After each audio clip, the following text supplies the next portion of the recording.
एक समय की बात है। एक छोटे से गांव में एक मेहनती किसान रहता था। उसका सपना था कि उसके खेतों में हर तरफ हरियाली और फल फूल हों। एक दिन उसने अपने बगीचे में एक छोटा सा अमरूद का पौधा लगाया। किसान रोज उस पौधे की देखभाल करता, पानी देता और धूप से बचाता। उसकी मेहनत और लगन से धीरे धीरे पौधा बड़ा होकर एक हरे भरे पेड़ में बदल गया। जब उस पेड़ पर पहला फल आया तो किसान की खुशी का ठिकाना न रहा। उसके बाद हर साल पेड़ ढेरों अमरूद देने लगा। गांव के लोग किसान की तारीफ करते और बच्चे भी पेड़ के पास आकर अमरूद खाने की इच्छा जताते। किसान सोचता, मेहनत का फल कितना मीठा होता है। लेकिन कुछ समय बाद किसान ने देखा कि पेड़ पर फल तो लगते हैं, मगर धीरे धीरे उनकी संख्या कम होने लगी। पहले जहां 50 अमरूद लगते थे, अब मुश्किल से 20 ही बचते। किसान को समझ नहीं आ रहा था कि आखिर अमरूद जा कहां रहे हैं। वो सोचता कि शायद बच्चे चुपके से तोड़ लेते होंगे या कोई जानवर आकर खा जाता होगा। दिन ब दिन फल कम होते गए और किसान की चिंता बढ़ती गई। एक रात किसान ने ठान लिया कि वह सच्चाई का पता लगाएगा। वो चुपचाप पेड़ के पास छुपकर बैठ गया।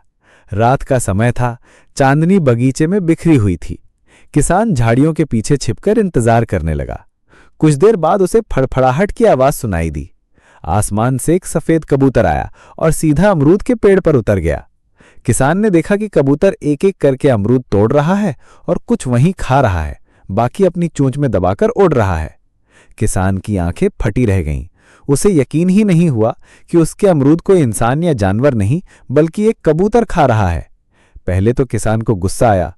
उसने सोचा कि अगर ऐसा ही चलता रहा तो उसके पेड़ पर कुछ भी नहीं बचेगा।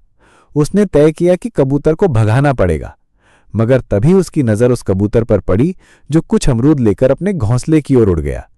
जिज्ञासावश किसान धीरे धीरे उसके पीछे गया। जब उसने घोंसले में झांका तो देखा कि वहां छोटे छोटे कबूतर के बच्चे चहचहा रहे हैं। वे भूख से बेचैन होकर अपनी चोंच खोले बैठे थे और कबूतर अपने बच्चों को अमरूद खिला रहा था। यह दृश्य देखकर किसान का दिल पिघल गया।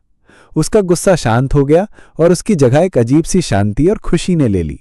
किसान सोचता, ये भी तो मेरे बच्चों जैसे हैं। अगर मेरी मेहनत का फल इन्हें भी मिलता है तो इसमें बुराई क्या है। उस दिन के बाद किसान ने पेड़ पर नजर रखना बंद कर दिया। वो मुस्कुराकर कहता, मेहनत का फल सिर्फ मेरे लिए नहीं, दूसरों के लिए भी है।